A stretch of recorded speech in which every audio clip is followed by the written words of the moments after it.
ABN weekend పాయింట్లో కొన్ని comments చేయడం జరిగింది.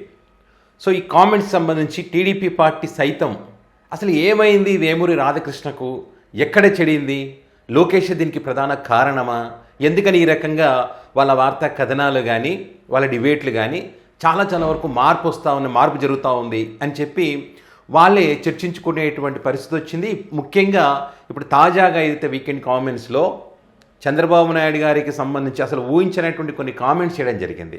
సో దాని మీద కొంత కాంట్రవర్సీ నడుస్తూ ఉంది.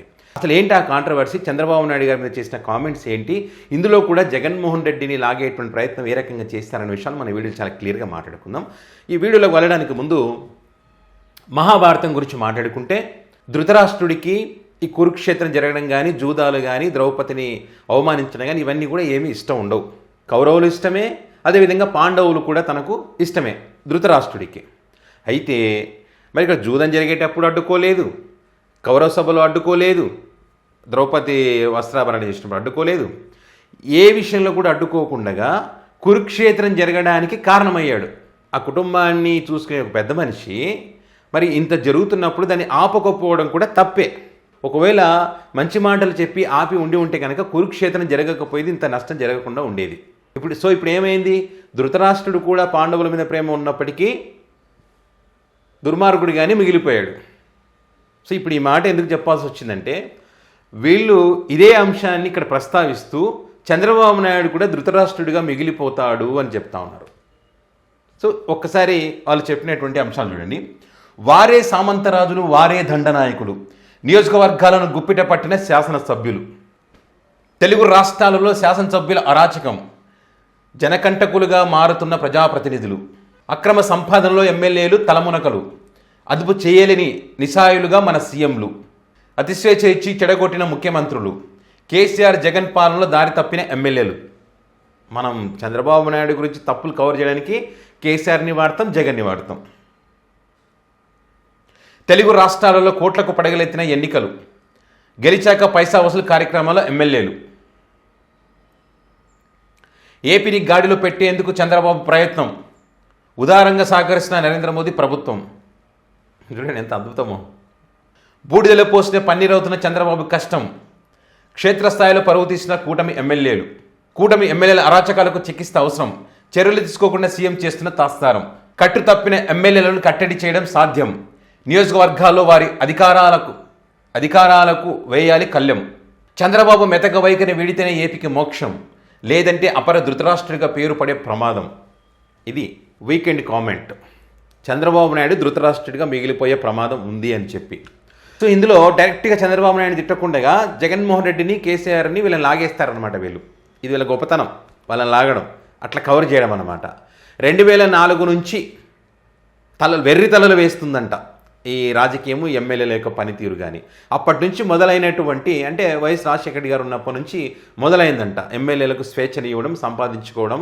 అప్పటి నుంచి అలవాటైందంట. అది వెర్రి తలలు వేసి ఎన్నికల్లో భారీగా ఖర్చు పెట్టి సంపాదించుకోవడమే మార్గంగా ప్రయత్నం చేస్తున్నారు. కానీ ఈ సమస్యలు పరిష్కారం చేయకుండా, ప్రజా సమస్యలు పరిష్కారం చేయాల్సినటువంటి ఎమ్మెల్యేలు వాళ్ళే సమస్యగా మారి లేని అధికారాలను వీళ్ళు కొని తెచ్చుకొని, లేని అధికారాలను కల్పించుకొని, ప్రజలు శ్వాస పీల్చాలంటే కూడా తమ అనుమతి తప్పనిసరి అని చెప్పి ఎమ్మెల్యేలు ఈరోజు వ్యవహరిస్తున్నటువంటి పరిస్థితి ఉందని చెప్తా ఉన్నారు. జగన్ అలవాటు ఒక జాడ్యంగా మారిందంట. కొంచెం అన్న మనకు సెన్స్ ఉండాలి. ఎమ్మెల్యేలు సంపాదించుకోవడానికి అవకాశం ఇవ్వలేదనే కదా, సర్పంచులు కూడా సంపాదించుకునే మార్గాలు లేవనే కదా, జడ్పీటీసీలు, ఎంపీపీలు, వైసీపీ నుంచి గెలిచినటువంటి వాళ్ళు ఎవరు సంపాదించుకోవడానికి జగన్మోహన్ రెడ్డి అవకాశం ఇవ్వలేదు. కళ్ళ ముందే కనిపిస్తుంది కదా వాలంటీర్ వ్యవస్థ ద్వారా ఏ రకంగా చేశారో. ఒక ఎగ్జాంపుల్ చెప్తా ఉన్నారు వీళ్ళు. ఎవరో చిత్తూరుకి ఏదో భూముల కోసం, ఏదో రిజిస్ట్రేషన్, సొంత ప్రాపర్టీ కోసం సంతకాలు రిజిస్ట్రేషన్ కోసం పోతే ఇక్కడ ఎమ్మెల్యే గారితో ఒక మాట చెప్పించండి అన్నారంట. ఇప్పుడు ఉన్నటువంటి ప్రభుత్వంలో చెప్పించారంట. ఇది గత ప్రభుత్వంలో అధికారులు అలవాటు పడ్డారు. సో అది ఆ జాడ్యంగా కొనసాగుతుందని అలవాటు పడ్డారు. ఇది కొనసాగుతుంది. ఆఫీసులకు పోవాలంటే లంచం లేని పనులు కావట్లేదు. గత ప్రభుత్వం మీద నెట్టేసే ప్రయత్నం.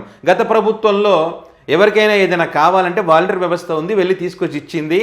పథకాలు కావాలంటే డైరెక్ట్ వాళ్ళ అకౌంట్లోనే పడ్డాయి. మీడియేటర్స్ లేరు. ఏ రకంగా లంచాలు తీసుకోవడానికి అవకాశం చెప్పండి. ఏ ఆఫీస్కి పోయి దేనికోసం ఆఫీస్కి పోయారు? ఇంకా ఎమ్మెల్యేలు పనిచేయడానికి లేదనే కదా. కొంతమంది సర్పంచులు చెప్పారు కదా. ఇప్పుడు ఒక ఆఫీస్లో పని చేయాలంటే నా దగ్గరికి వస్తే, గ్రామంలో నా దగ్గరికి వస్తే నేను పని చేపిస్తే నాకు ఓట్లు పడతాయి. జగన్మోహన్ రెడ్డి అది లేకుండా చేశారు. డైరెక్ట్ వాళ్ళకి హక్కు కల్పించాడు. వాలంటీర్ వ్యవస్థ పోయి అక్కడ పని చేయించింది. మా దగ్గరికి రావడం మానేశారు. ఎమ్మెల్యేలు సైతం ఇదే కదా చెప్పింది. మళ్ళీ మీ తప్పులని కప్పిపుచ్చుకోవడం కోసం జగన్ పాలన, జగన్ జాడ్యం 2004 నుంచి తలలు వెర్రి తలలు వేస్తుంది. ఇట్లాంటి మాట మాట్లాడతారు. పవన్ కళ్యాణ్, చంద్రబాబు నాయుడు గారు ఇద్దరు కూడా శక్తి వంచన లేకుండా కృషి చేస్తూ ఉన్నారు. కేంద్ర ప్రభుత్వం కూడా ఉదారంగా ఆదుకుంటుందని చెప్తా ఉన్నారు వీళ్ళు. మరి వీరు శక్తి వంచన లేకుండా కృషి చేస్తే మరి సుగాలి ప్రీతికి సంబంధించి ఎందుకు శక్తి వంచన లేకుండా చేయలేకపోతున్నారు? మరి రైతులు యూరియా కోసం రైతులు రోడ్డు ఎక్కారు. ఇది అంటే తెలంగాణలో ఎక్కువ ఉంది కానీ ఆంధ్రప్రదేశ్లో లేదంట. యూరియా కొరత, యూరియా ఇబ్బంది. ఇది అదృష్టం అనుకోవాలంట. రోడ్డు ఎక్కిన సంగతి కనపడదు వీళ్ళకి. ఒక తెలంగాణలో కనపడితే ఆంధ్రప్రదేశ్లో కనపడదు. వాళ్ళ కష్టాలు కనపడవు. అక్కడ ల్యాండ్ ఆర్డర్ కంట్రోల్ తప్పింది. మొన్న పెరోలు ఇష్యూ అంత పెద్ద ఇష్యూ అయింది. హోంమంత్రి వంగలపూడి అనిత గారి ప్రమేయం ఉందని చెప్పి ఎమ్మెల్యేల అవినీతి ఎక్కువైపోయింది. ఆ విషయం మీరే చెప్తా ఉన్నారు. వంచన లేకుండా కృషి చేసేటట్టయితే, కేంద్రం ఉదారంగా ఆదుకుంటున్నట్టయితే, మరి అప్పుడు ఎన్నికలకు ముందు రెచ్చిపోయినటువంటి మాట్లాడి ప్రజలు రెచ్చగొట్టి ఓట్లు వేయించుకున్నటువంటి వీళ్ళు విశాఖ హక్కుకు సంబంధించి ప్రైవేటీకరం చేస్తూ ఉంటే ఎందుకని? మరి కేంద్రం ఎక్కడ ఉదారంగా పనిచేస్తూ ఉంది, వీళ్ళు ఎక్కడ శక్తి వంచన లేకుండా పనిచేస్తూ ఉన్నారు? ఇంత దారుణం అంటే రియల్ ఎస్టేట్ వెంచర్లు ఎవరైనా వేసుకోవాలంటే వాళ్ళకి డబ్బులు కట్టాలి, సొంత ఇల్లు కట్టుకోవాలంటే కూడా లోకల్గా వాళ్ళకి డబ్బులు కట్టాలి. ఇంత దారుణం ఎప్పుడైనా ఉందా? ఈ విషయాలు వీళ్ళే చెప్తారు. మళ్ళీ ఇవన్నీ ఇప్పుడు ఉన్నాయని చెప్పి వీళ్ళే చెప్తున్నారు. కానీ దీన్ని జగన్ మీదకి నెట్టేస్తారనమాట. జగన్, కేసీఆర్ గారుల వల్లే ఇదంతా అని చెప్తారు. ఎమ్మెల్యేలు తప్పు చేస్తే ఎక్కడ కూడా సిబిఎన్ సీరియస్ అని మీరే పెడతారు అంతే. సిబిఎన్ సీరియస్ అయ్యారో లేదో ఎవరికి తెలియదు. ఒక మాట వాళ్ళని తిట్టినట్టుగా చేసినట్టుగా ఏమీ లేదు ఎక్కడ కూడా.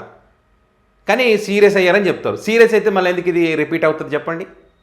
ఫైనల్గా వీళ్ళు ఏమంటారంటే, అంటే ఇప్పుడు టీడీపీ పార్టీకి కోపం తెప్పించేటువంటి 2 అంశాలు ఏం మాట్లాడారంటే వీళ్ళు ఈ ఏబిఎన్లో చేసిన కామెంట్స్ ఏంటంటే, ఎమ్మెల్యేలకు అధికారాలు తొలగించాలి. ఆ అధికారం ఆ అండ చూసుకొని కదా రెచ్చిపోతున్నారు. ఇప్పుడు కలెక్టర్ ఆఫీస్లో పని చేయకుండా ఆపేయండి. వీళ్ళ దగ్గర చంద్రబాబు దగ్గర నివేదికలు ఉంటాయి, ఎవరెవరు ఏంటి అనేది తెలుసు. కాబట్టి అక్కడ కలెక్టర్ దగ్గర పనులు కాకుండా ఆపండి, ఆర్డీఓ దగ్గర పనులు కాకుండా ఆపండి, ఎంఆర్ఓ ఆఫీస్లో పనులు కాకుండా ఆపండి, ఎస్పీ ఆఫీస్లో పనులు కాకుండా ఆపండి. మొత్తం వాళ్ళకి సహకరించకండి అని చెప్పి అధికారులకు ఆదేశాలు ఇస్తే చచ్చినట్టు లైన్లో పడతారు. ఆ పని వెంటనే చెయ్యాలి. అండ్ అదేవిధంగా వీళ్ళని ఏరి కోరి వీళ్ళే కావాలని చెప్పి భారీ మెజారిటీతో వీళ్ళని గెలిపించారు కాబట్టి మరి వీళ్ళకు 164 మంది ఎమ్మెల్యేలు ఉన్నారు కదా. ఇందులో ఒక 25 మందిని వాళ్ళ మీద చర్యలు తీసుకొని వాళ్ళని పార్టీ నుంచి బయటికి నెట్టేస్తే వచ్చిన నష్టం ఏముంది? ఆ చర్యలు ఎందుకు తీసుకోవట్లేదు చంద్రబాబు నాయుడు? ఎందుకని ధైర్యం చేయడం లేదు? ఈ సుస్థిరమైనటువంటి ప్రభుత్వాన్ని ప్రజలు ఇచ్చారు కదా, వాళ్ళు పోయిన నష్టం లేదు కదా అని చెప్తా ఉన్నారనమాట. టీడీపీ పార్టీకి కోపం తెప్పిస్తూ ఉంది. ఇప్పుడు జనసేన పార్టీకి ఉన్నటువంటి ఒక 20 పోతే, వాళ్ళు ఏదో తొక్క జాడిస్తే కేంద్రం ఏమైనా చక్రాలు తిప్పి అదేవిధంగా ఒక 25 వీలు పోతే ఏముంది? ప్రభుత్వం కూలిపోవడానికి అవకాశం ఉంటుంది మరి కొంతమంది పోతే. ఏం చెప్పదలుచుకున్నారు మీరు అని చెప్పి ఈరోజు ఏబిఎన్ మీద టీడీపీ పార్టీ నాయకులు సీరియస్ అవుతూ ఉన్నారు. అదేవిధంగా ఇంకొక విచిత్రం తెలుసా? ఒక టీడీపీ పార్టీకి సంబంధించిన ఎమ్మెల్యేని చెప్పాడంట వీళ్ళు చెప్తారు. ఆ ఎమ్మెల్యే పేరు మాత్రం చెప్పారు. ఏం చెప్పారు? మళ్ళీ నక్సలైట్లు రావాలి, నక్సలైట్లు ఉన్నప్పుడే బాగుండేది, నక్సలైట్లు ఉన్నప్పుడు భయంతో పనిచేసేవారు, ప్రజా సమస్యలు తెలుసుకునేవారు, పిచ్చి పిచ్చి వేషాలు, వెర్రి తలలు ఇవన్నీ ఏమీ లేవు. కాబట్టి మళ్ళీ నక్సలైట్లు వస్తేనే ఈ ఎమ్మెల్యేలకు సిగ్గొస్తుంది, వాళ్ళు ఆ పదవుల్లో ఉండి కరెక్ట్గా ప్రజల కోసం పని చేస్తారు అని చెప్పి ఆ ఎమ్మెల్యే వీళ్ళతో చెప్పాడంట. దమ్మున్న ఛానల్ అని పేరు పెట్టుకోవడం కాదు, అంతే దమ్ముగా చంద్రబాబు నాయుడు గారు చేస్తున్న తప్పులను ఇట్లా కొద్దిగా చూపిస్తూ ఏమంటారంటే వైసీపీకి సంబంధించి వైసీపీ ఓడిపోవడానికి జగన్మోహన్ రెడ్డే కారణం అంట. ఇప్పుడు మాత్రం చంద్రబాబు నాయుడికి ఇప్పుడు కూటమికి బ్యాడ్ నేమ్ రావడానికి చంద్రబాబు నాయుడు గారు బాగా కష్టపడుతున్నారు కానీ ఎమ్మెల్యేలే కారణం అంట. ఇది ఎట్లుంటుంది చూడండి. వీళ్ళు ఎమ్మెల్యేలే కారణం, ఇక్కడ చంద్రబాబు గారిది ఏం తప్పు ఉండదు. అక్కడ మాత్రం జగనే కారణం, ఎమ్మెల్యేలు ఏం తప్పు ఉండదు. అది తప్పు చేయకపోయినా మనం తప్పు ఉందని క్రియేట్ చేసి ప్రజలను తప్పుదో పట్టిస్తాం. ఇక్కడ మాత్రం తప్పు జరుగుతున్నా కూడా ఇది తప్పులు కాదు, పాపం ఈయన ఏం చేస్తా, ఈయన మీద బ్యాడ్ నేమ్ రాకుండా ఈయనని కాపాడుకునే ప్రయత్నం అద్భుతంగా చేస్తూ ఉన్నారు. దీన్ని దమ్మున్న ఛానల్ అంటారా? ఏదున్నా కుండ బద్దలు కొట్టి చెప్పాలి. ఎంతసేపు అప్పుడు కేసీఆర్ గారు ఇలా చేశారు, జగన్మోహన్ రెడ్డి గారు ఇలా చేస్తారు, వైఎస్ రాజశేఖర రెడ్డి గారు హయాం నుంచి ఈ రకంగా జరిగింది కాబట్టి ఆ జాడ్యం ఉందంట. మీరు చక్రాలు తిప్పుతారు కదా, మీరు విజనరీ కలిగినటువంటి వ్యక్తులు కదా, మీరు అడ్మినిస్ట్రేషన్ అద్భుతంగా చేస్తారు కదా, ఇవన్నీ ఉన్నప్పుడు గత పాలకుల గురించి మీకెందుకు? వీళ్ళు వెంటనే మార్చేస్తారు కదా, రూపురేఖలు మార్చేస్తారు కదా, ప్రపంచ గుర్తింపు తెస్తారు కదా. అంటే చేత కావట్లేదు చంద్రబాబు గారికి కంట్రోల్ చేయడం. వీళ్ళు ఈ రకంగా చేసినటువంటి వీకెండ్ కామెంట్కి సంబంధించి ప్రజలు నవ్వుకుంటున్నారు. వాళ్ళ దాని కింద ఉండే కామెంట్స్ ఒకసారి చదవండి. చంద్రబాబు నాయుడు గారిని ఎంత దారుణాతి దారుణంగా కామెంట్ చేస్తారో. చంద్రబాబు నాయుడిని ఒక దొంగలాగా ఆ పార్టీకి సంబంధించినటువంటి వాళ్ళు చూస్తూ ఉన్నారు. అనేక కేసులు ఉన్నాయి కదా, సో ఈయనేంది మాకు చెప్పేది అనేటువంటి ఆలోచనలో వీళ్ళందరూ ఉన్నారనేటువంటి కామెంట్స్ కూడా పెడతా ఉన్నారు కింద. టీడీపీ పార్టీకి సంబంధించినటువంటి వాళ్ళే. సో ఏదేమైనా కూడా వీళ్ళు చెప్పినా చెప్పకపోయినా కూటమి అబాస్ ఫాలో అవుతున్న మాట వాస్తవం. చాలామంది అంటే దగ్గర ఒక 70-80 మంది ఎమ్మెల్యేలు మళ్ళీ గెలిచేటువంటి అవకాశం లేదు. ఇందులో మొదటిసారి ఎమ్మెల్యేలైనటువంటి వారు ఎవరైతే ఉన్నారో వాళ్ళు మళ్ళీ గెలిచే అవకాశమే లేదు. వీళ్ళందరికీ కూడా తెలుసు మళ్ళీ మనం అధికారులకు రాం కాబట్టి ఇప్పుడు సంపాదించుకోవడమే లక్ష్యంగా పెట్టుకొని సంపాదించుకొని హాయిగా కూర్చుంటే సరిపోతుందనే ఆలోచన తప్ప ప్రజలకు సేవ చేయాలనే ఆలోచన వారికి లేదు. ఎవరిని చెప్పినా వాళ్ళు మారరు అనేది ప్రజలు కుండబద్దలు కొట్టి మరీ చెప్తా ఉన్నారు. ఈ విషయాన్ని మాత్రం వీళ్ళు చెప్పరు. సో మరి ఈ అంశానికి సంబంధించి మీ అభిప్రాయాన్ని కామెంట్ రూపంలో పెట్టగలరు.